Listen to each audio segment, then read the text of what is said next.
Muito bem, vamos dar início então à nossa agenda de hoje. Para abrir o Congresso TI Varejo 2015, convidamos ao palco o professor da ESPM e consultor em varejo, Ricardo Pastore, que irá abordar o tema A Tecnologia Transformando as Lojas Físicas.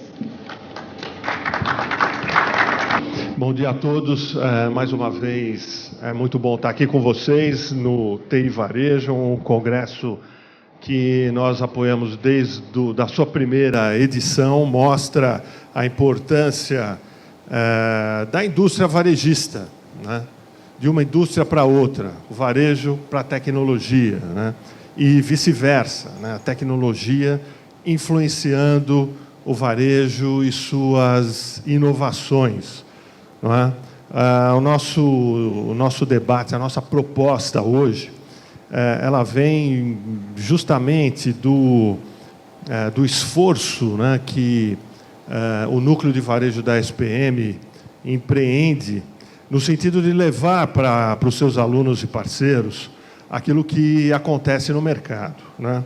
Ou tentar até mais, tentar se antecipar aquilo que acontece. E nós, como um centro de estudos, de pesquisa, né, procuramos apresentar para alunos, para as empresas que atuam conosco, aquilo que aponta, né, na direção do desenvolvimento do mercado, da inovação, não é? E, nesse sentido, o tema ou a apresentação que nós selecionamos hoje fala de um desafio interno, né, que a SPM está vivendo em seu núcleo de estudos de varejo, que é a atualização do seu laboratório de varejo, o Retail Lab.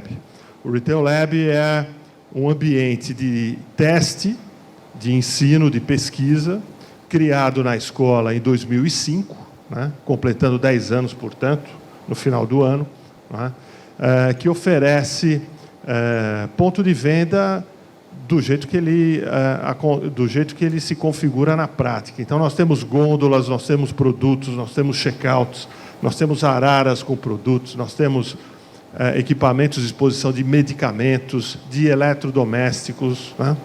Só que esse espaço está se mostrando limitado diante das possíveis inovações. Então, como atualizar esse ambiente, né, para que ele venha a refletir o que acontece no mercado, o que pode acontecer num futuro bastante breve. Então, esse foi um debate interno, não é? E eu pretendo mostrar para vocês um pouco desse resultado, né? O que nos inspira, então, a evolução do varejo físico, não é, em direção ao varejo online. Essa história todo mundo já conhece, né? Ou melhor, né, o varejo online influenciando cada vez mais o varejo físico. E é interessante que, durante todo esse processo de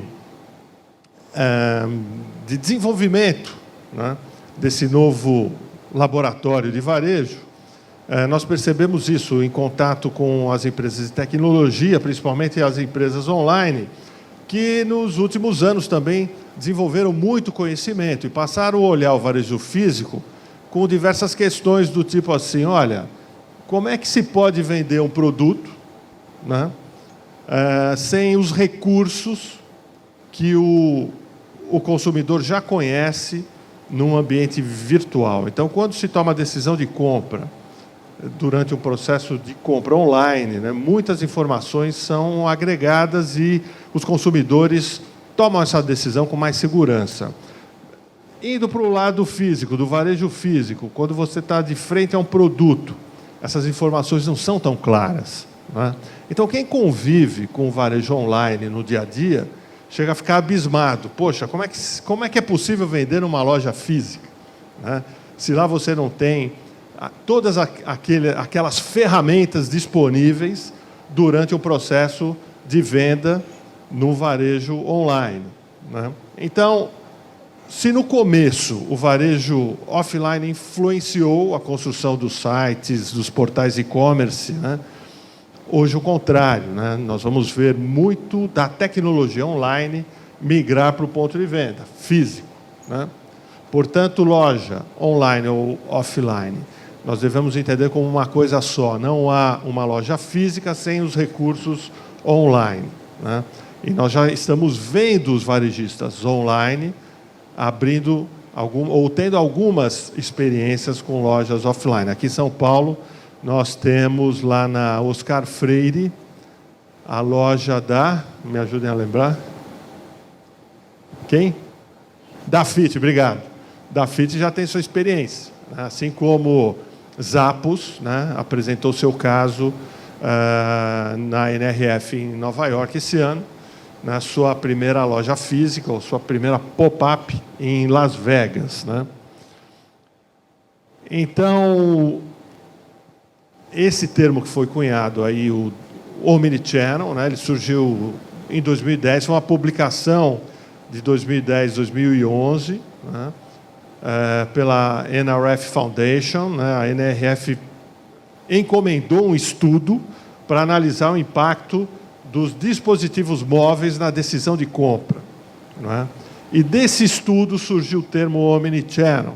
Agora, desde o primeiro estudo ficou claro que o Omnichannel ele só se justifica, não é, se houver a entrega ao consumidor, né, daquilo que é prometido na marca, no conceito da marca do varejista, né? Então, não podemos pensar em investir em Omnichannel para fazer promoção, para fazer oferta, para, enfim, repetir o varejo do jeito que ele é hoje, né? Nós temos que agregar novos valores, nós temos que engajar o consumidor, baseado principalmente nas características do DNA da marca, né? Isso é fácil de entender. A partir do momento que os produtos ficam muito iguais, os preços muito próximos, e os valores tangíveis com mínimas diferenças ou diferenciações, onde você vai obter vantagem competitiva, né? Justamente nos valores que você inclui no seu propósito, na sua marca. O que eu quero dizer é o seguinte: as pessoas vão ter cada vez mais acesso à compra de produtos e a escolha não vai estar diretamente ligada ao produto, mas, enfim, à experiência, né, e aos valores intangíveis que a marca oferece. Então, principalmente aquilo que nós vemos como as chamadas causas, né? Quer dizer, nós temos naquele varejista, o The Container Store, um defensor do capitalismo consciente, né? O Kip Tindall, inclusive autor de livro e tal. Quer dizer, quem se alinha a esse tipo de pensamento dá preferência a comprar nas lojas dele, né? Então, cada empresa com posições mais claras, né, vai atrair consumidores alinhados. Então, o Omnichannel facilita, né, expõe, aumenta a exposição desses valores, né, porque a disputa por produto ela tende a aumentar, a oferta aumenta, os pontos de interação, não é, o número de marcas, as variações de produtos, as opções de preço, enfim, não é, a possibilidade de customização, de cocriação. Onde vai haver a diferença? Né? Nos valores da marca, né? Então, não se justifica o investimento em Omnichannel apenas para promover a integração de canais, né? E nós vimos bastante, uma grande exploração desse termo nesses 2 ou 3 primeiros anos, né, de Omnichannel nesse sentido, né? Uma coisa muito ligada à infraestrutura, muito ligada a essa integração, um esforço muito grande, visando redução de custos, Uma coisa que me marcou muito, uma das primeiras apresentações que eu vi, também lá na NRF, era o CEO de uma grande rede de lojas de moda do interior dos Estados Unidos, que dizia assim: os meus clientes, no site da empresa, no portal de e-commerce, gastam em média $300, ticket médio de $300. Nas lojas físicas, gastam apenas $100. E ele ficava inconformado, porque ele dizia: as lojas físicas são bonitas, são bem localizadas, foram renovadas, tem equipe treinada, produto disponível, e as pessoas gastam $100. Enquanto que na tela do computador, um ambiente muito mais limitado, gasta-se o triplo, não é? Então, o que ele quis fazer a partir daquele momento? Pegar o aprendizado do online e levar para o offline, né? Numa tentativa de elevar o ticket médio da loja física. Agora, à medida que os demais varejistas, os concorrentes dessa empresa, percorrerem o mesmo caminho, o que pode acontecer com os produtos? Pode haver um leilão, pode haver uma perda de rentabilidade, enfim.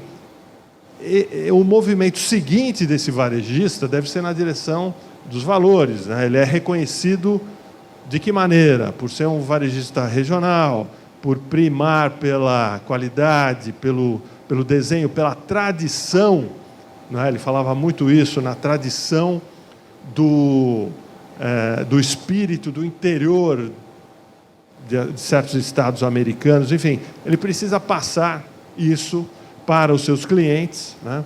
E essa integração auxilia, né, a venda dessa imagem e desses conceitos, né? Agora, esse outro dado da Deloitte, publicado no mês passado, mostra que a influência digital no ponto de venda só tende a aumentar, não é? Então, o investimento em omnichannel é crescente, né, porque a influência, né, olha, a gente vê ano a ano aqui, né, a projeção dessa influência no ponto de venda aumenta. É lógico, nós temos uma situação de praticamente aridez, né, no ponto de venda. Você tem o produto, você tem a informação de preço, um equipamento de exposição e o resto, não é?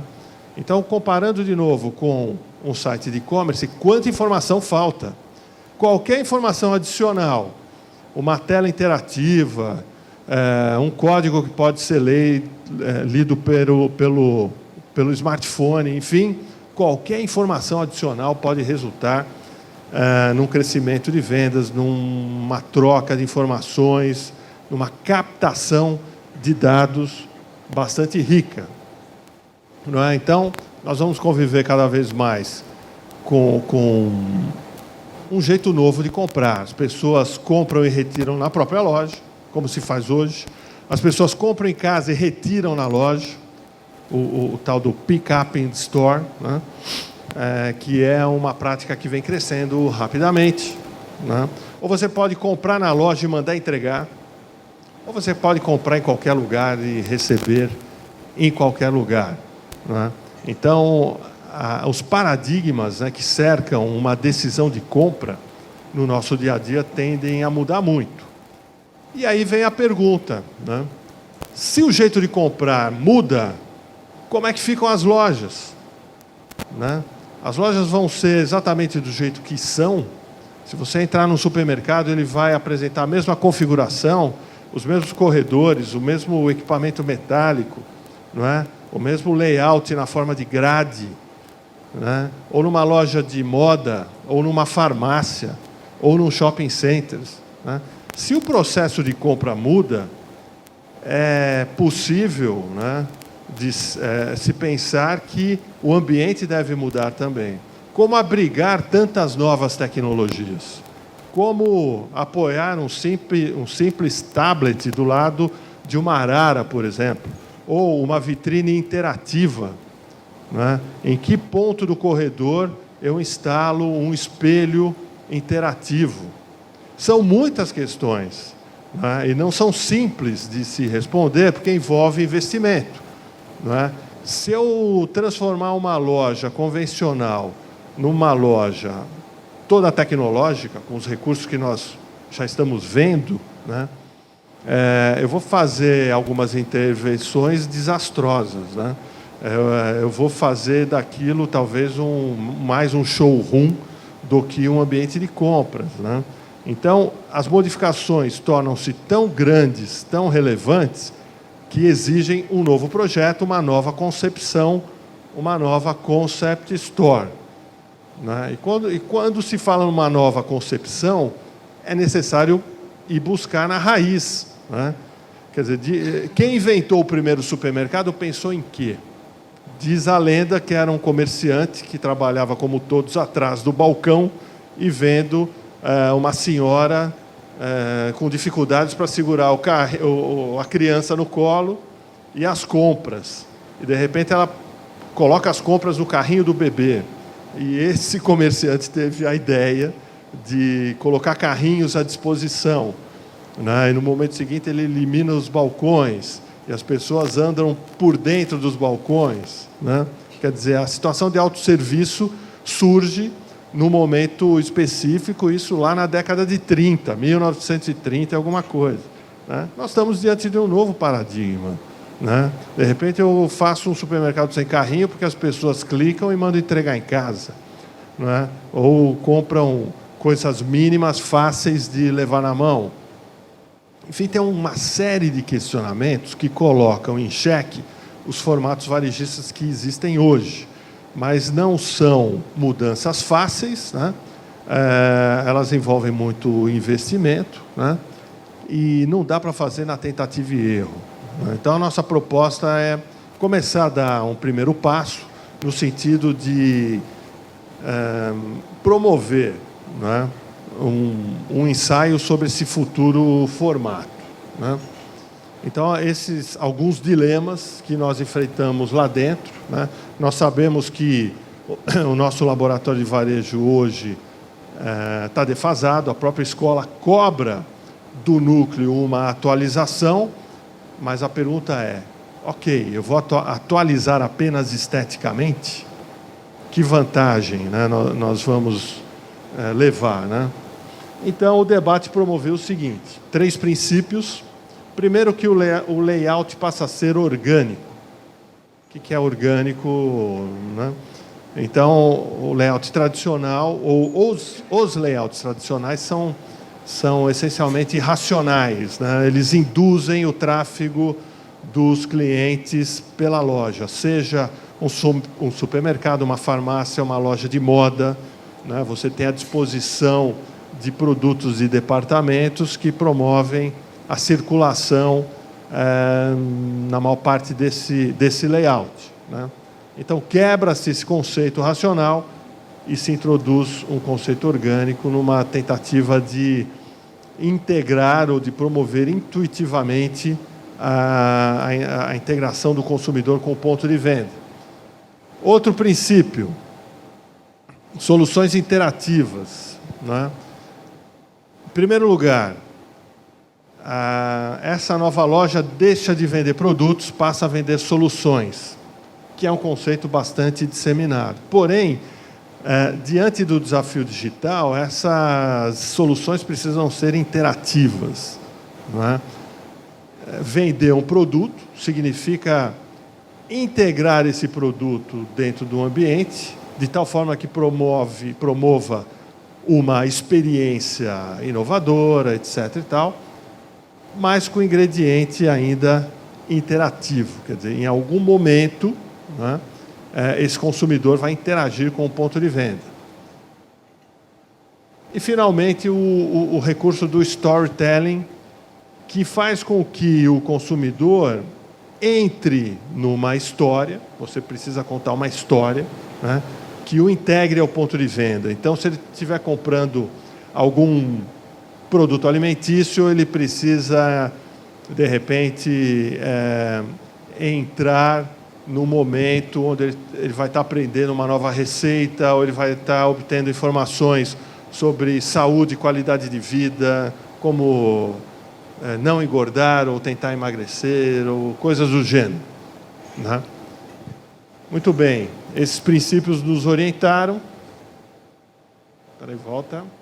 E chegamos aqui, né, a um tráfego na loja intuitivo não racional, né, comunicação interativa e promover a experiência do shopper numa forma de... numa posição de curadoria, ou seja, o shopper ou consumidor, né, ele desenvolve a sua própria experiência. Você não mais o induz, né, mas você se coloca na posição de uma espécie de curador que facilita o seu trânsito, facilita o resultado, né, esperado por esse consumidor. Muito bem, vou transformar isso em prática. Essa é a nova pop-up Zappos em Las Vegas, que foi apresentada em janeiro. Isso foi gratificante, porque esse projeto, esse estudo que eu apresento para vocês agora, foi concluído em dezembro do ano passado. Em janeiro, nós fomos, mais uma vez, lá para Nova York, e no último dia do congresso, nós vimos essa apresentação das Zappos, não é? Sobre a sua pop-up shop em Las Vegas. E muito do que foi apresentado está dentro da nossa proposta para o Retail Lab, né? Então, houve uma aderência aí, foi muito gratificante nisso. Então, aqui um equipamento, olha, um equipamento interativo ao lado do Marara, né? Então, enquanto você compra um produto, escolhe um produto complementar, isso é um exemplo de solução interativa. Por que solução? Você está comprando uma calça, uma camisa, falta um sapato. O sapato necessariamente não precisa estar lá fisicamente, ele pode estar aqui ao lado, né? E esse recurso, né, permite que você complemente a sua compra e desenvolva a sua própria experiência, né? Mais um pouco do ambiente que a Zappos está propondo, né? Exposição, ponto de interação. E, no nosso caso, esse é o layout do laboratório, né? Então, a entrada por aqui, esse espaço que antes era uma vitrine ganha totens de interatividade, ao mesmo tempo em que você interage com uma gôndola tradicional, né? Ponto de venda tradicional, produtos presentes aqui, físicos, gôndola metálica, né? Então, o racional é esse daqui, ó, né? Um ponto de comunicação, um tablet disponível para um self-guided tour aí dentro da loja, né?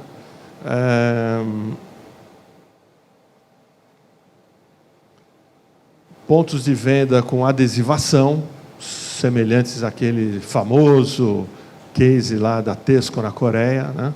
Aliás, a Tesco está colocando aquela empresa à venda, né? Expositores, ó, com telas interativas, dicas de culinária, o chefe dá a dica da receita, né? Aqui no fundo, outras situações semelhantes, ainda na parte de alimentos, tá? Então, ainda há muitas questões do tipo, mas será que o consumidor vai parar em cada ponto para buscar informação, não é? E assim vai. Mais adesivação, telas, totens interativos, como alguns que já existem por aí, né? Telas menores, maiores, algumas com apenas função comunicativa, outras interativas, né? Aqui, nesse ponto, nós vamos do lado externo, né? Toda uma área adesivada, enquanto que no lado interno nós já temos uma outra situação de compra, que é a loja de moda e confecção, né?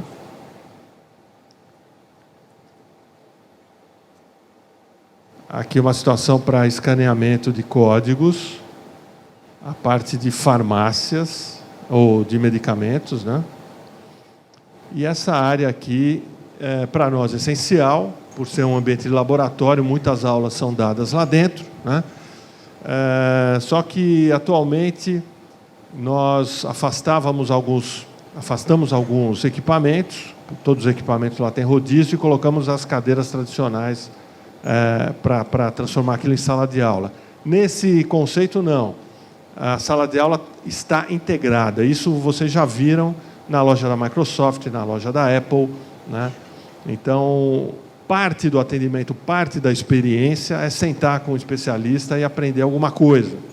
E aqui isso é levado mais a sério, afinal de contas, somos uma escola e os alunos estão lá para aprender. Então, só que a situação muda, né? São mesas, essas banquetas e as telas para auxiliar a exposição dos professores ou dos palestrantes, né?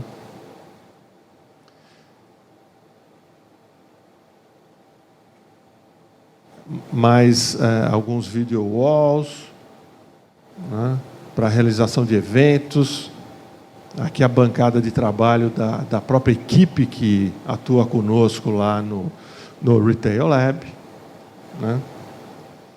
Esses pontos de interação. A loja de moda, a venda de itens de moda, né, exige talvez mais recurso.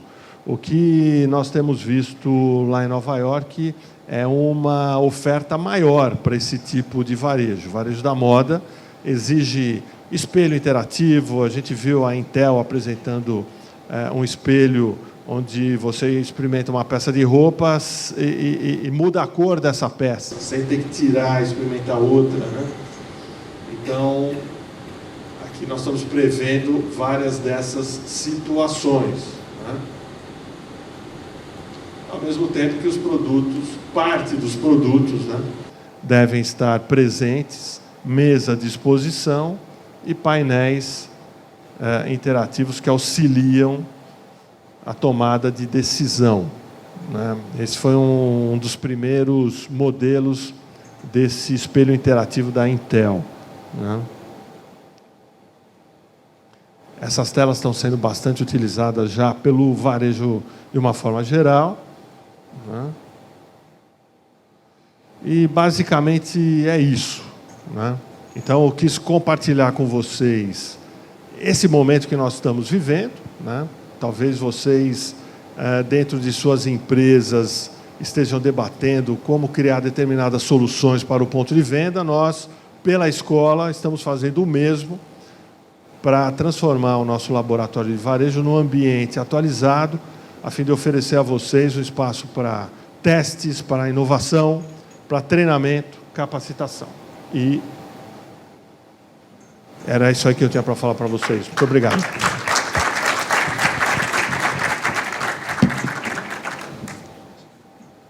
Nós agradecemos imensamente o professor Ricardo Pastore, abrindo aqui os trabalhos do TI Varejo 2015. Nós vamos dar início, então, ao primeiro painel de hoje com o tema Consumer Experience, Big Data e Computação Cognitiva.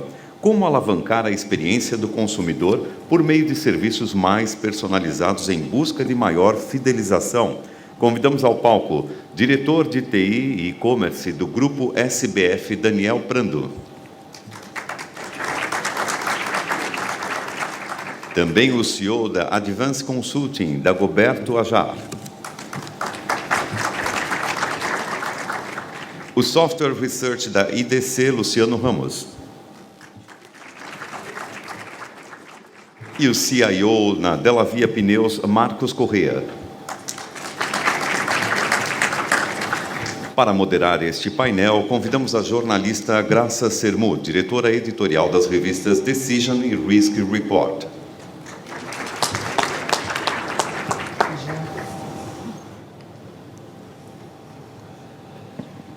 Com a palavra, Graça Sermu. Bom dia a todos. Obrigada pela presença de todos vocês, 4º ano. Obrigada a vocês que nos assistem pela internet. Sejam bem-vindos mais uma vez à 4ª edição. Tivemos uma apresentação interessantíssima agora no início. Depois vocês terão disponibilizado na TV Decision todos os vídeos editados. e colaborem conosco, participem enviando perguntas e comentários ao longo do nosso evento.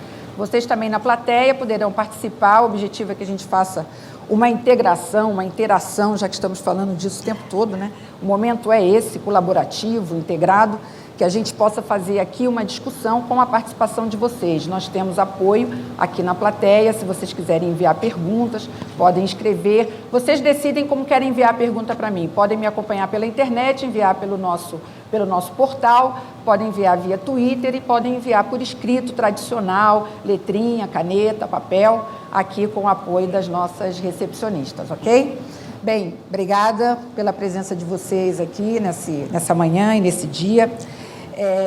Eu gosto muito de discutir o varejo hoje, eu atuo em vários segmentos de mercado, finanças, governo, indústria, mas o varejo tem uma dinâmica e está vivendo um momento muito interessante. Acho que quase todas as empresas hoje, de uma forma ou de outra, se veem como empresas de varejo porque ou vendem serviços, ou vendem produtos, ou atuam B2C, B2B. Então, acho que a gente está vivendo um momento onde o consumidor ganhou um papel muito importante e o varejo está se reinventando para poder fazer frente a esse novo momento, como o professor colocou. Então, nesse painel, nós temos alguns tópicos em debate. De maneira geral, como os conceitos de Consumer Experience, Big Data e computação cognitiva podem se relacionar e quais transformações eles estão proporcionando para o varejo. Esse é um dos tópicos.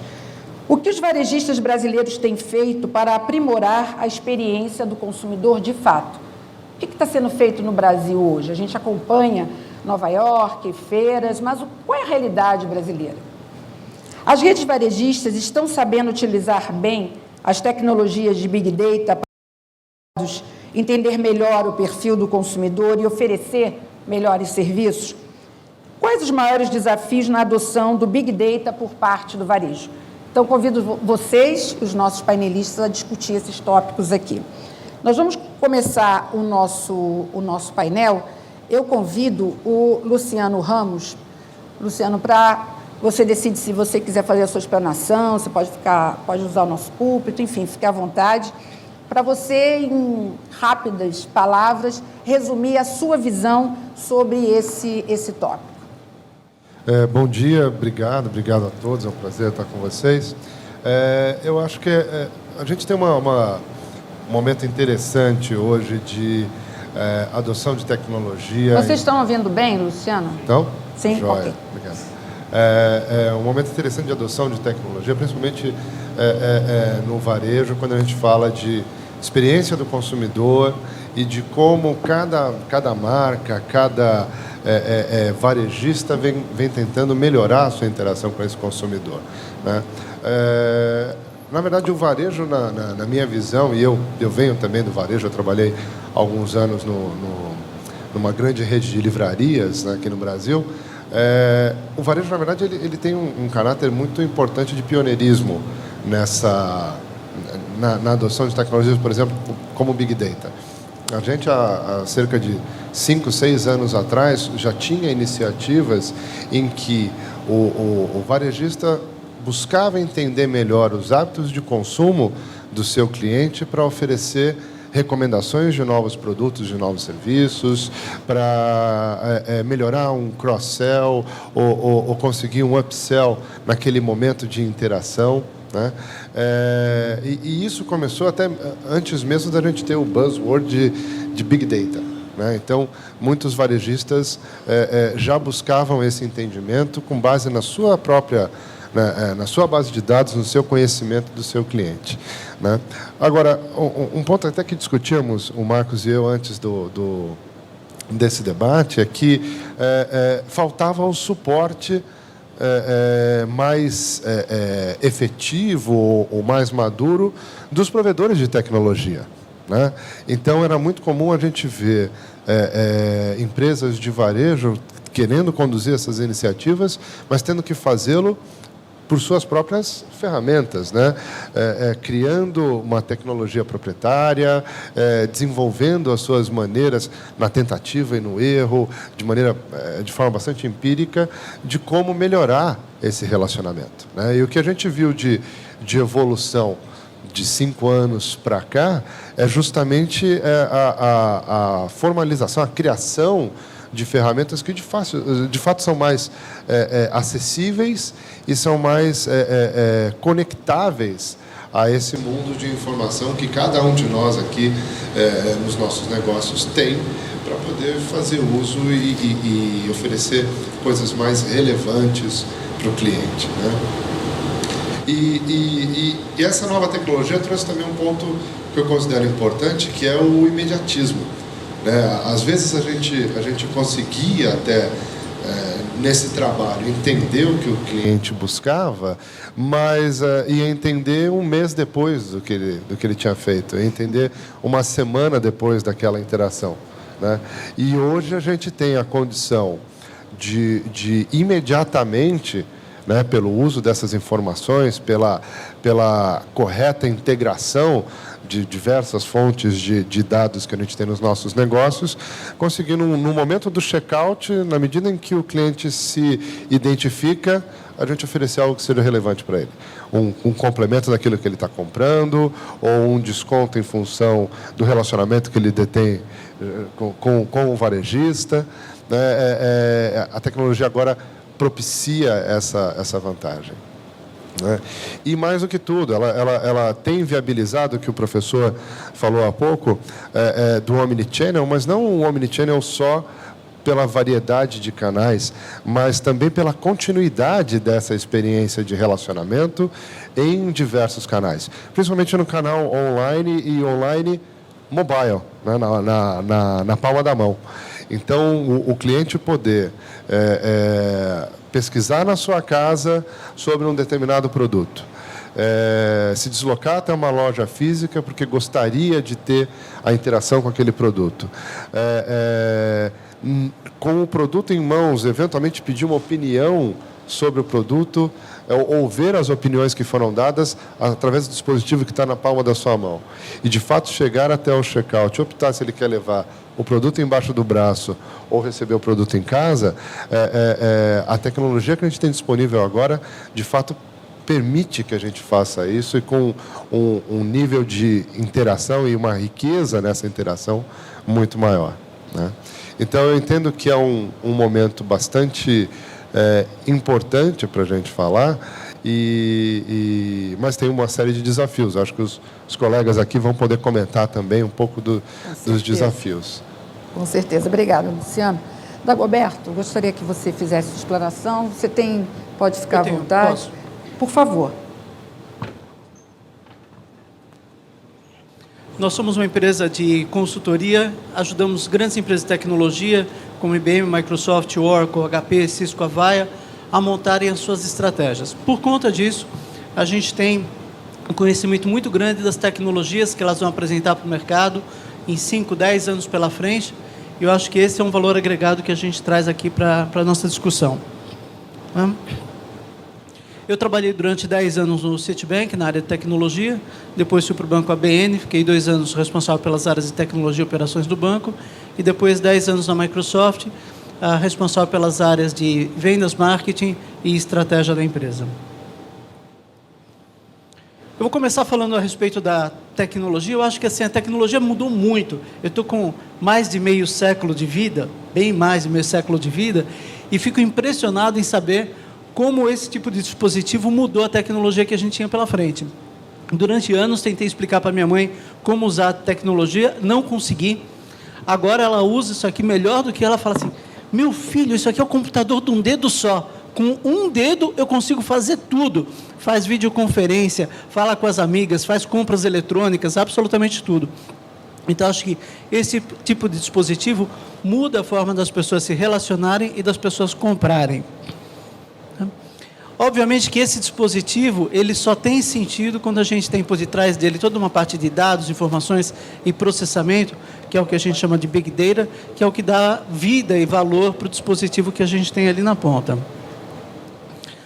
O que eu acho que vai acontecer agora de maneira revolucionária nos próximos anos é a parte da computação inteligente, ou como você chama, computação cognitiva, aonde o computador passa a ouvir, enxergar e falar com as pessoas Para quem tem o iPhone, eu acho que uma das coisas mais interessantes que existe é a Siri, que é o assistente, onde você pega, fala com ela, faz uma pergunta, perguntas relativamente complexas, tipo, Siri, qual a pizzaria mais próxima? E ela vai, busca as pizzarias mais próximas, traz informação para você, ela fala para você e te ajuda a chegar até a pizzaria mais próxima. Tem um aplicativo fantástico chamado Dragon Dictation, você fala em qualquer idioma e ele transforma aquilo em texto, traz para que você coloque num e-mail ou num SMS, e tem uma série de aplicativos de tradutores que você fala em qualquer idioma, pede para ele traduzir aquilo para qualquer outro idioma e ele traz em formato de texto ou voz. Ainda na parte de análise de objetos, tem 2 aplicativos que eu acho fantásticos. Um deles chamado Vivino. Você tira a foto de um rótulo de vinho, ele manda aquilo para um analisador de informações, traz para você qual é o vinho, qual é a safra, quanto custa e quais são as lojas da proximidade que podem te oferecer aquele produto. Tem um outro aplicativo que eu acho mais impressionante ainda, chama Can Find. Você tira a foto de uma cadeira ou de qualquer objeto, ele manda aquela foto lá para um servidor, lá na nuvem, analisa o objeto e devolve para você, falando assim, cadeira branca de metal, e quais são as lojas na região que tem aquele produto e o preço de cada um dos produtos, né? Então, novamente, a computação ela passa a entender o que você está oferecendo ali. Mais 2 aplicativos que eu acho revolucionários, um deles chamado SoundHound. Você está ouvindo uma música qualquer, você clica, ele ouve a música e ele te traz a informação de qual é o conjunto, qual é o cantor, quais são as versões que tem disponíveis na internet, seja grátis ou seja paga, e videoclipes que você pode baixar.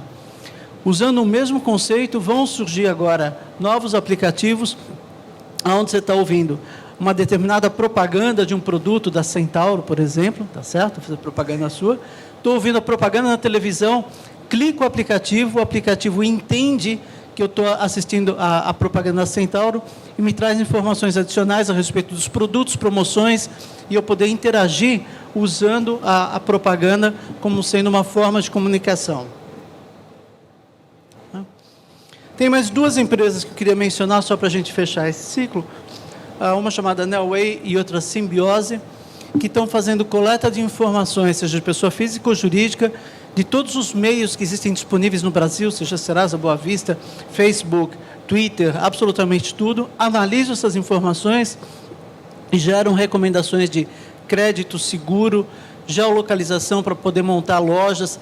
Então, baseado na preferência dos consumidores, onde eu deveria ter as melhores lojas. E uma delas está fazendo um projeto bastante interessante com o Pão de Açúcar, de criar promoções baseada em todo o perfil do consumidor, de qual produto deve ser oferecido para aquele consumidor, em que momento do dia. Então, analisar não só qual é a hábito e preferência de consumo, mas também aonde aquele consumidor está durante o dia e qual a melhor hora de você mandar a propaganda para lá. Então, eu acho que assim, do ponto de vista de tecnologia, o que a gente vai ter nos próximos 5 anos vai ser uma coisa fantástica. Computador que vai poder ouvir, ver, falar, que a gente vai poder interagir no ponto de venda, que a gente vai poder interagir melhor com a parte de comércio eletrônico.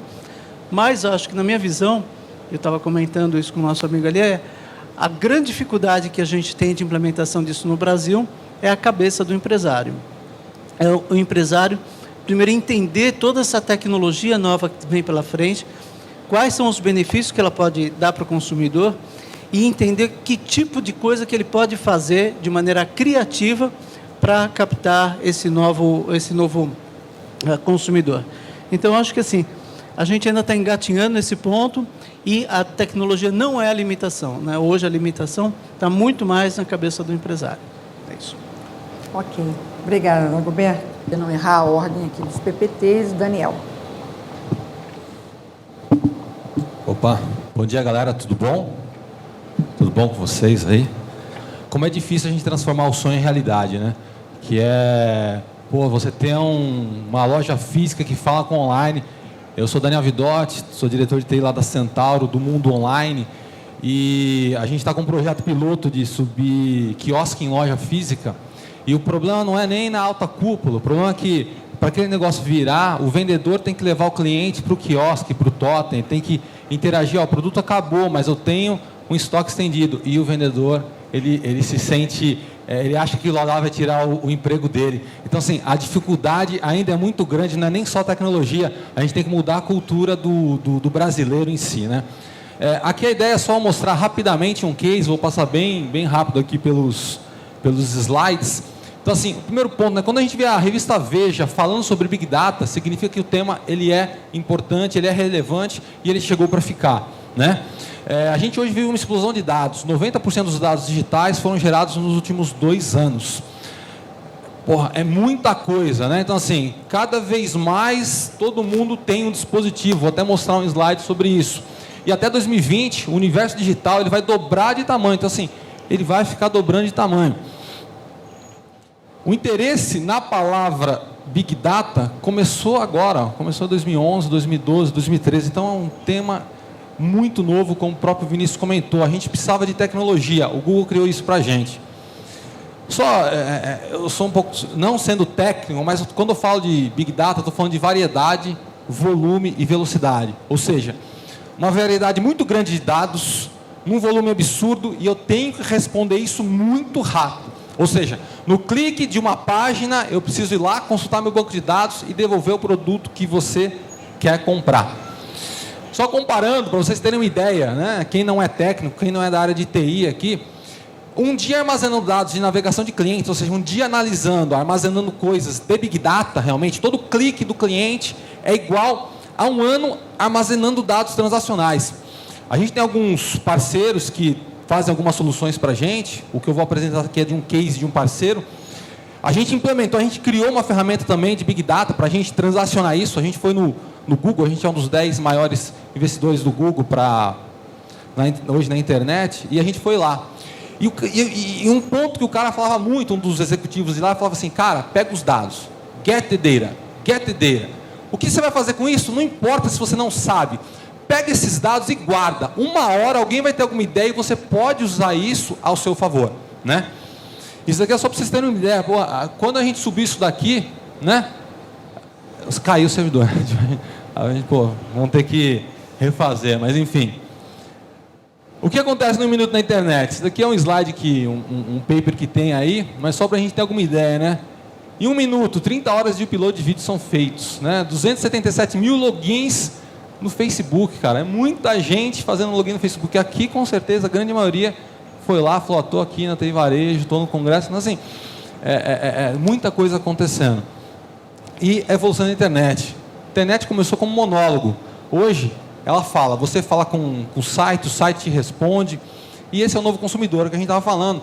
A gente é um avatar hoje. Então, se a pessoa física é uma, no mundo virtual é outra. E você tem que entender esses dois caras. Você tem que entender, e a tecnologia vem para isso, para te ajudar a entender.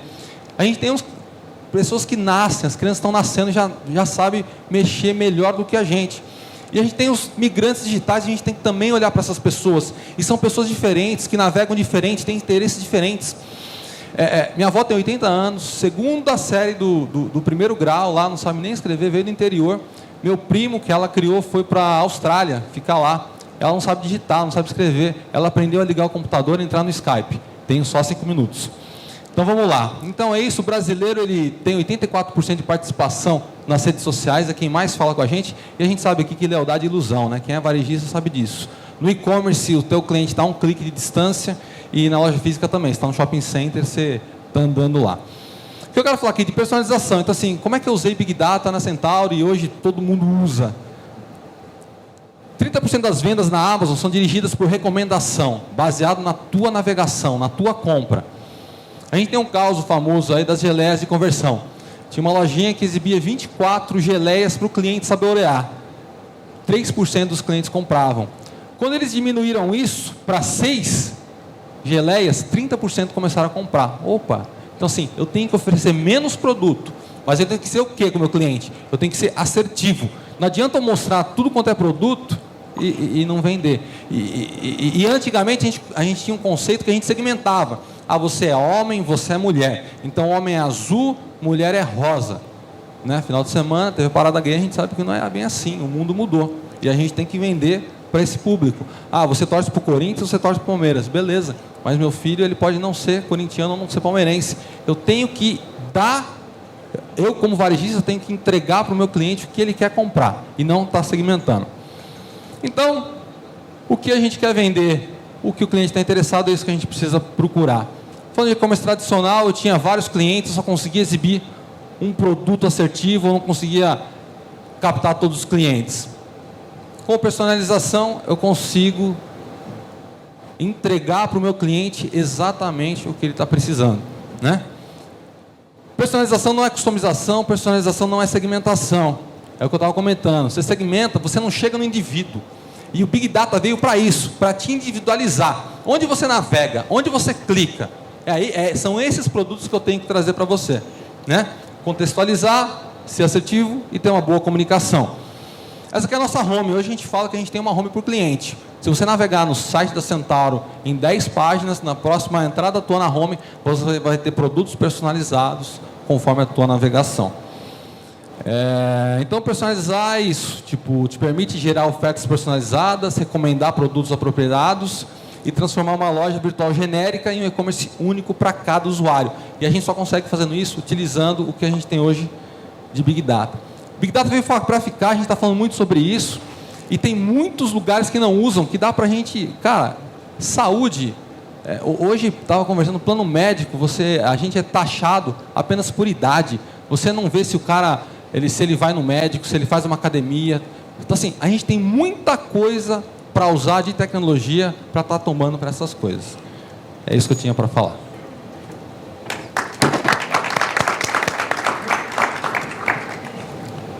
Obrigada. Vamos dar início, então, ao nosso painel. Bom, como eu falei para vocês, vamos fazer esse debate interativo. Vocês que estão nos acompanhando pela internet também podem enviar perguntas. E, a partir disso, a gente vai avaliar um pouquinho como que essas experiências estão sendo percebidas por outros varejistas. Eu gostaria de começar, Marcos, perguntando para você. No seu segmento de negócio, né, e nós já estivemos juntos em outras oportunidades e tem toda uma peculiaridade, obviamente, em cada varejo. Como é que primeiro, essa questão que está sendo muito colocada aqui dessa integração, antes até de falar de Big Data, falando de Consumer Experience, como é que está sendo para você essa experiência no modelo tradicional de varejo? Existe para você essa relação varejo online e físico, e a experiência do consumidor hoje está passando por isso, ou a sua experiência está mais voltada mesmo para o ambiente da loja física? Bem, bom dia, Graça, bom dia a todos. No caso, na verdade, da Della Via, em exclusivo, nós temos um diferencial dos colegas aqui que apresentaram, e a gente precisa da aplicação do produto no veículo, né? Não é simplesmente uma experiência de compra diferenciada, onde você vai traçar, na verdade, o histórico de compra. A gente tenta trazer, na verdade, para dentro das lojas físicas, né? Nós utilizamos nosso e-commerce como uma vitrine, né? Uma vitrine onde a gente está expondo os nossos produtos, dando uma possibilidade de comercialização mais ampla, mas o nosso principal foco, na verdade, é o atendimento presencial. A gente levar o cliente até as nossas lojas, dentro das nossas lojas a gente conseguir, na verdade, ter todo esse histórico de utilização, o veículo que ele possui, histórico de manutenções, ou seja, a gente carrega, na verdade, bastante toda essa estrutura de comercialização ao longo dos anos. Agora, de um ano mais ou menos para trás, a gente vem alimentando de forma bastante progressiva a nossa base com informações compradas de mercado, para que a gente consiga também ter um melhor entendimento, não só também do profissional, dos nossos clientes, mas também dos veículos que eles possuem, para que dessa forma a gente consiga agir de forma mais proativa, né, para os clientes presenciais e também para os clientes online, né, tendo aí uma oferta bem maior de produtos e serviços. Tá, né? e aí entrando nessa questão do Big Data, da base de dados, quer dizer, você está dizendo que vocês estão adquirindo informações, mas e as informações, como é que vocês estão capturando informações hoje desse cliente que chega? Como é que está a sua estrutura? Você está implementando algo na linha do Big Data? E que estágio você está nesse sentido? Bem, na questão de Big Data, a gente está muito, tá bem no começo, tá? Nós estamos sendo amparados aí por um grande player de mercado na questão de informações, e nós estamos utilizando essas informações não só para utilizar na questão de varejo, também na abertura de novas unidades. Tá? Nós estamos utilizando bastante esse tipo de informação para tentar popular e disseminar de forma assim, mais clara a nossa rede de lojas ao longo do Brasil. A exemplo, agora nós estamos abrindo um centro de distribuição na cidade de Marialva, e essa cidade ela foi totalmente pesquisada antes de nós implementarmos naquele local o nosso CD. Tá? Então nós tivemos aí um amparo bastante forte de terceiros, né, fazendo o cruzamento com todos os clientes que a gente já tinha naquela região. Tá? Então na questão de utilização de Big Data, a gente se coloca na verdade num processo bastante embrionário, mas está dentro da nossa pauta de investimento para os próximos meses e anos, como sendo um foco, na verdade, de atuação. Eu gostaria de colocar para vocês aqui, os nossos debatedores, a seguinte questão. Eu tenho ouvido e tenho visto experiências nesse sentido, né? Alguns varejistas avançando bastante na questão do Big Data, outros varejistas ainda iniciando esse processo. Então, muitos falam sobre esse estágio que é de você ter uma montanha de informação e ainda não saber exatamente o que fazer com ela. Essa fase, ela é inevitável no Big Data? Quer dizer, essa fase de você ter a quantidade, a variedade é inevitável? E uma segunda pergunta. Eu já estou há algum tempinho também como Dagoberto no mercado, acompanhei alguns projetos. Você lembra do Data Warehouse? Era lindo, né? Você tinha um armazém, o conceito era de armazém de dados, e você ali colocava uma quantidade... E muitos desses projetos naufragaram, porque as pessoas naufragaram nos dados. Então, a minha pergunta é, hoje, a quantidade de informação é grande, né? A variedade também. Só que tem os outros Vs, como você falou ali, né?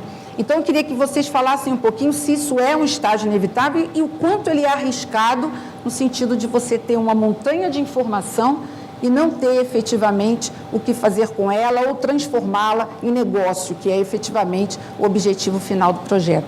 Quem pode falar um pouquinho sobre isso? Só complementar, na verdade. Você falou uma situação agora dessa avalanche de informação. Estão surgindo, na verdade, ferramentas, empresas, institutos, na verdade, aí, que estão amparando bastante na condução, na compilação, na formatação dessas informações. Mas hoje eu vejo, na verdade, pelo menos no segmento onde eu atuo, uma deficiência muito grande de capacitação também de profissionais para que essas informações sejam lidas, entendidas e aplicadas no negócio. Mais um elemento para essa discussão. Quer dizer, além do naufrágio de dados, quem vai conseguir nadar de braçada nessa montanha? O Brasil ainda não tem formação, na verdade, dos novos cientistas de dados, né?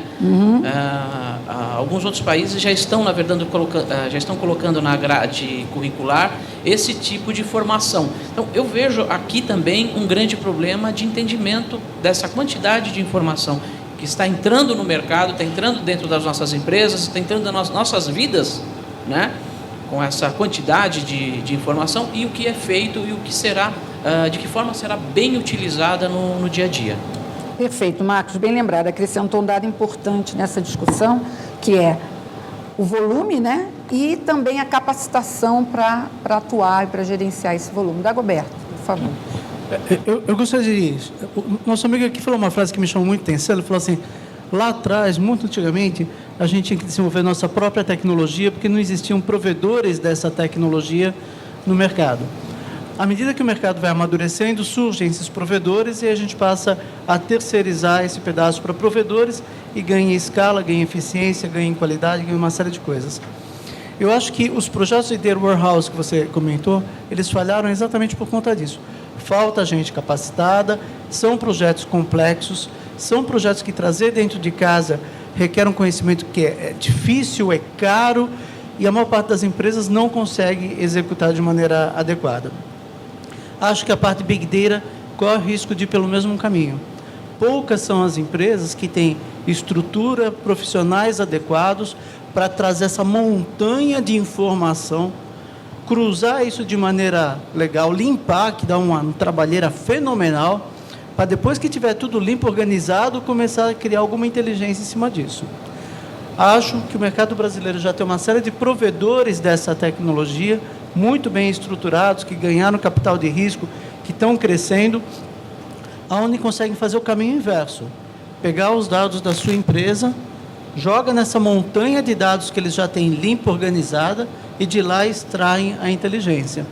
Então, acho que as empresas conseguem ir para o modelo de Big Data, vão conseguir ir de maneira muito mais rápida do que foi Data Warehouse.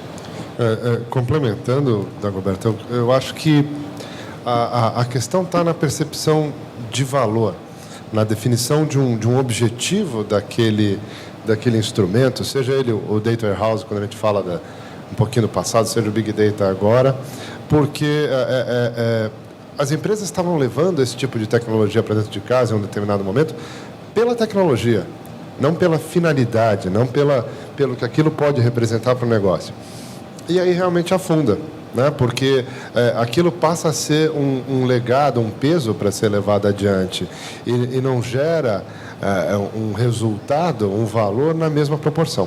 Então, acho que o grande risco que a gente tem agora, e é uma fase que entendo que a gente está passando por ela, é justamente o seguinte: como é que se percebe valor nessas iniciativas?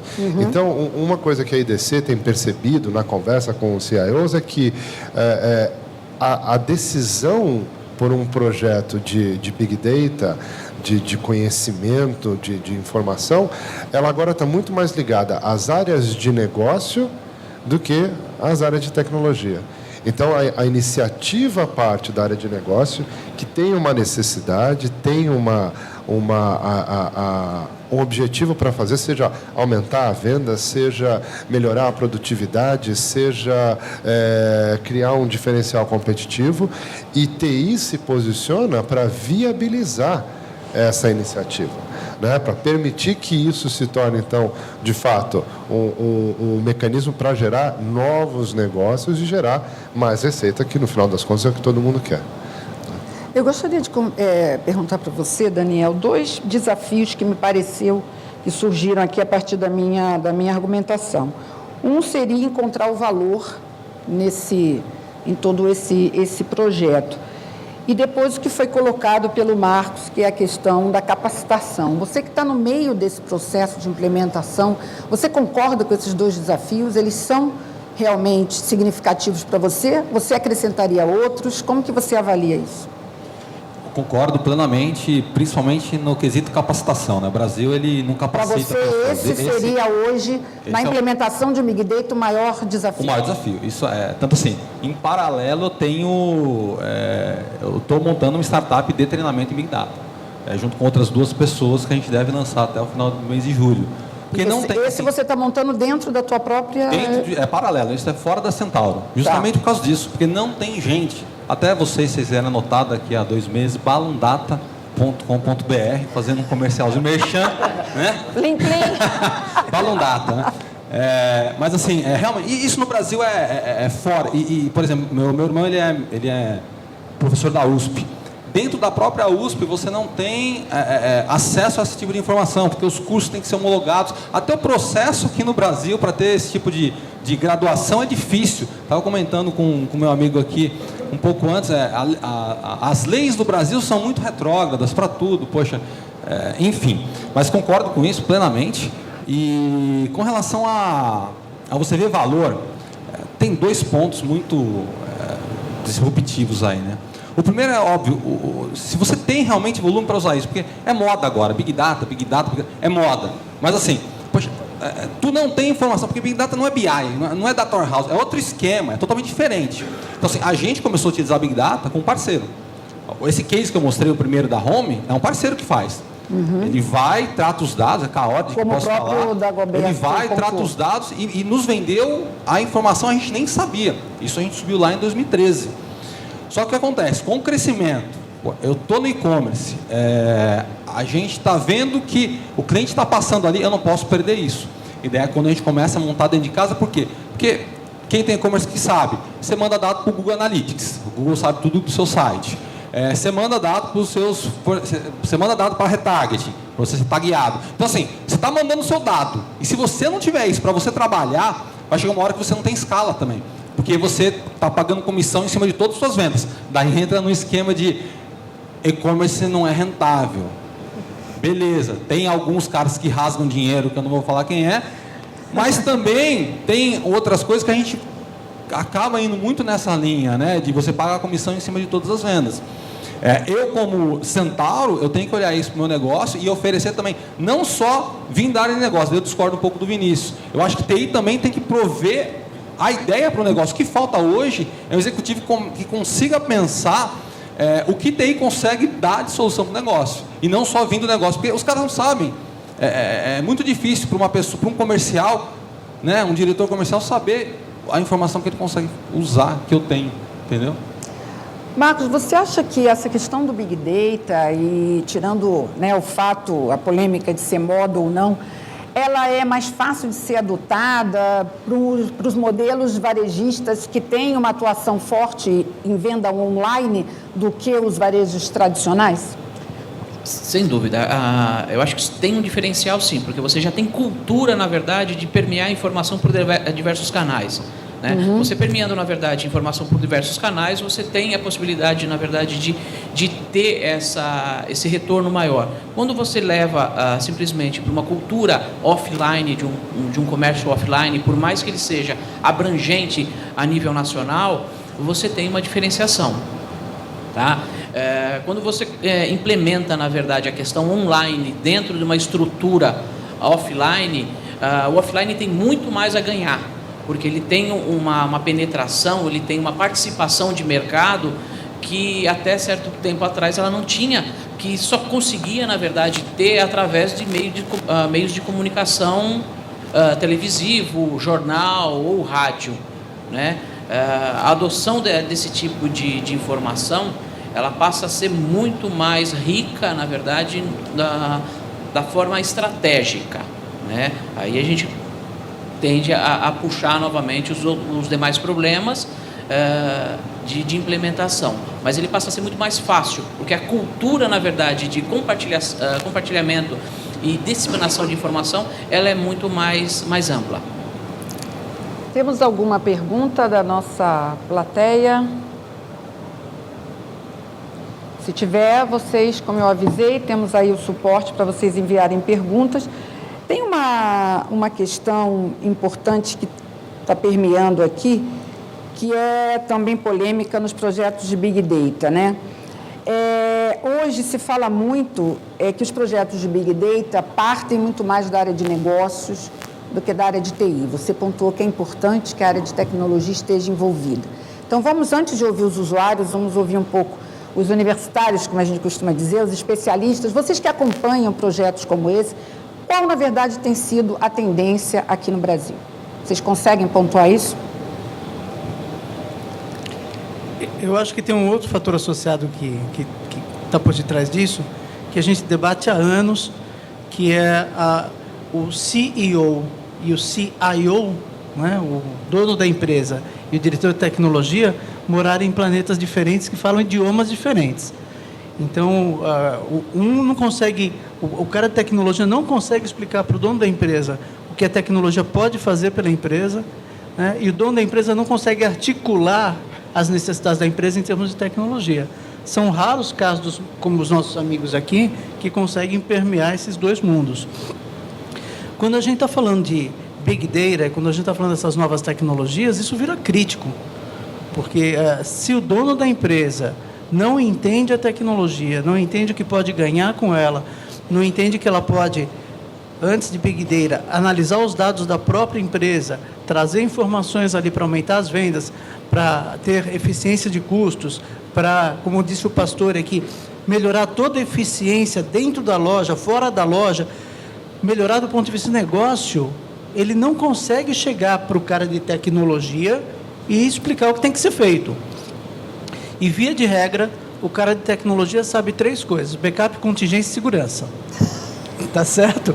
Fora disso, não sabe mais nada. Desculpa a brincadeira, né? Falei, vocês dois são fora da curva. Está provocando, mas o resto, está provocando. Mas o resto é assim. Então, aí surge essa dicotomia. Novamente, no Big Data, o dono da empresa sabe a necessidade, mas tem dificuldade em articular como é que aquilo tem que ser traduzido, e a pessoa de tecnologia tem dificuldade de saber o que ela faz com aquela montanha de dados que ela tem dentro e fora da empresa, no provedor, para poder alavancar os negócios. Mas aí a minha pergunta vai um pouco além. Daniel, Marcos podem falar, Luciano também. No caso específico do Big Data, não seria dos projetos aí da moda, de tecnologia, o que mais se aproxima do negócio, é o que exige mais o envolvimento do negócio? Você não acha, Daniel? Como é que você vê isso? Eu acho, assim, ele nasceu onde? Nasceu no Google, que foram caras de TI pensando em como ganhar dinheiro no negócio, né? O maior case de sucesso, acho que a maior startup de sucesso aqui no Brasil, que é a Kaord, começou com 2 pessoas de TI pensando no negócio. Que nem o Dagoberto comentou, que executivo de TI, ele não sabe negócio. Acho que assim, esse tipo de pessoa, de profissional, tende a morrer nas empresas a partir de agora. Então, assim, ou você entende o negócio da tua empresa para você realmente entrar com a solução, ou você vai ficar só realmente subindo o backup, restore ou IRP. Cara, assim, você precisa viabilizar o negócio. Como o Vinícius falou, tem que dar lucro. E TI está aí para isso, para otimizar a coisa, para melhorar. Eu acho que tem que partir de TI. Eu acho, tem um momento de transformação do CIO e que precisa ser alavancado por essas novas tecnologias, que justamente o CIO não pode ficar direcionado simplesmente a ser administrador de lata, administrador de ambiente. Ele precisa ter o fôlego necessário para participar de inovação e para ser uma área de negócio no sentido de gerar negócios. Então, o que o Daniel falou há pouco, né, de que eu acho que a iniciativa ela não pode existir sem a participação de TI, é verdade, não só pela questão técnica do assunto, mas porque muitas vezes TI, vocês já devem ter visto isso, em quantas empresas aqui a gente já viu a área de TI sendo responsável também por processos? Né? E por que isso acontece? Porque muitas vezes é a área de TI que detém um conhecimento de negócio mais abrangente, né? Holístico dentro da corporação. Então ela tem toda a condição de participar desse processo de inovação, de levar sugestões, mas para isso ela precisa ter fôlego, né? Então aquelas tarefas assim vamos dizer, de segundo nível, de dia a dia, elas precisam sair da agenda do executivo de tecnologia, ele tem que participar disso. A área de negócio tem uma ideia, ele precisa sentar lá, discutir a ideia, levar para que essa ideia aconteça, seja em qualquer área, Big Data, mobilidade, cloud, social business, em qualquer área. Né? E uma vez que a ideia está amadurecida e alinhada entre linha de negócio e tecnologia, aí ele tem que viabilizar. Né? Então ele tem que alavancar e fazer com que isso realmente aconteça. Temos uma pergunta aqui interessante, selecionada aqui pela minha equipe, que chegou do Rio de Janeiro. Obrigada por vocês estarem nos acompanhando aí no TI Varejo. A pergunta da Renata Salino, da BR Malls. Obrigada, Renata. Muito bom o painel e a discussão. Eu gostaria de saber como o Brasil está posicionado hoje em relação aos demais países avançados no que diz respeito à adoção dessas tecnologias, de Big Data e computação cognitiva no varejo. Vocês têm acompanhado isso? Nós estamos muito atrás nessa adoção? Eu diria que a gente está um caminho atrás, sim. A gente ainda tem bastante para avançar. Tem a questão da capacitação, que os colegas comentaram, e é um fato muito importante. Me parece que essa questão hoje é realmente a mais significativa, né? A questão da capacitação para permitir um avanço talvez mais acelerado. Sim, felizmente existem algumas iniciativas, mas falta muito. Né? Em termos de tamanho de mercado, é um mercado que está ganhando corpo. Então, a gente vê todo o ecossistema em torno de Business Analytics aqui no Brasil deve gerar, neste ano, um volume de negócio em torno de 780 milhões de dólares, pelas nossas projeções da IDC. Quer dizer, é uma cifra significativa, né? Mas ainda com uma característica de investimento muito de preparação, de entendimento, porque precisa ainda capacitar, gerar as pessoas para que isso possa acontecer. Então, eu vejo algumas iniciativas, por exemplo, tem vendors e provedores de serviço que já estão se associando a universidades, lá no Polo de Tecnologia do Rio Grande do Sul, no Rio de Janeiro, justamente para influenciar a grade curricular, para observar talentos que estão sendo formados ali e tentar acelerar esse processo de entrada de profissionais no mercado, né? Mas a gente ainda tem um passo bastante grande para dar até chegar no nível dos demais. Vocês concordam que a gente está muito atrás? Eu só posso falar por e-commerce, né? Sou especialista nisso, não consigo entrar em outras áreas. Tá. Pensando em e-commerce, eu discordo um pouco. Eu acho que assim, tá. O nosso nível de personalização, ele não vou comparar com a Amazon porque é fora da curva, mas eu saindo da Amazon que gera, que cria também tecnologia, a gente faz trabalho assim. Eu já fiz testes AB no site com esse parceiro e com parceiros de fora, que vieram de fora com a tecnologia deles e o parceiro interno ganhou. Então, assim, pensando exclusivamente em e-commerce, personalização, eu acho que a gente está bem. Eu não colocaria a gente tão... E tem muitas outras iniciativas também batendo nessa empresa que eu comentei, indo na mesma linha. Então, assim, eu acho que no e-commerce a gente está pau a pau com eles e em alguns caras grandes, como a TG, a gente bate de lavada. Daniel, eu acho que é só importante destacar o seguinte. Eu acho que eu conheço o trabalho do provedor que você mencionou. Eu acho que eles são realmente uma ilha de conhecimento, de inovação muito, muito forte, né? Eles ficam em Florianópolis, tem um escritório maravilhoso, delicioso de estar lá, mas a questão é que eles são, assim como você, o Marcos, pontos fora da curva. Se a gente olhar, pegar uma amostra grande de empresas que não estão necessariamente direcionadas para a tecnologia, e até mesmo os teus concorrentes de varejo, a grande maioria deles está no estágio muito mais inicial dessa jornada. O e-commerce brasileiro também está no estágio inicial, né? Exato. Então, assim, mas assim, é isso que eu estou comentando. Se eu pego, não só eles, eu pego uma Nemu da vida, que está entrando agora, pego o Bulabs, que está lá em São Caetano. Esses caras, eles são tão bons quanto os grandes players que vêm de fora. Então, assim, é óbvio, se eu for comparar qual grande empresa eu tenho de sistema, não tenho o Google está lá fora, a Microsoft está lá fora, assim, mas assim, mas se eu pego algumas coisas específicas, a gente bate, é nesse ponto que eu estou comentando. Mas se a gente for comparar Brasil geral, a gente é terceiro mundo, daí não vai brigar. Mas, de novo, especificamente e-commerce, especificamente esse nicho, não só com a Hortic, alguns outros, a gente está igual e ganhando. Marcos, eu acho que... os dois pegaram o microfone ao mesmo tempo.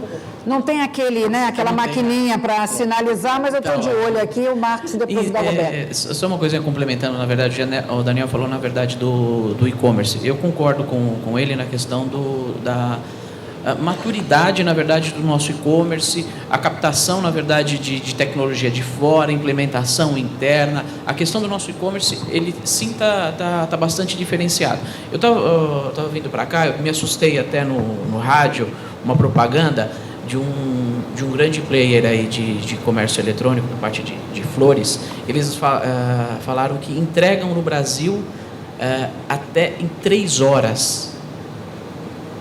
Eu fiquei assustado, falei assim, poxa, 3 horas, você ter a abrangência que nós temos aqui dentro do Brasil, é uma coisa assustadora. Eu falei assim, eu gostaria até de saber o que se tem por detrás para viabilizar uma entrega tão rápida, né? Então, visto a isso daí que realmente mostra a nossa maturidade. Agora, quando você traz a questão para o offline, né? Nós não estamos... E propositalmente a gente procura colocar sempre, nossa proposta é essa, né? De unir e a gente percebe, né? E está trocando aqui experiências nesse sentido. Porque quando você parte para o offline, aí a gente tem um problema um pouco maior, né? Você tem a tecnologia, você tem a informação, mas você não tem ainda uma capacitação, não de profissionais para analisar, e sim do público que está na ponta de digerir esse tipo de informação de forma benéfica para a empresa. Tá? Então eu acho que a gente tem sim aí um período um processo de alavancar. De aculturamento também, dentro da própria organização, né? Dentro do próprio varejo tradicional. Para que a gente possa, na verdade, captar isso de forma extremamente positiva, né?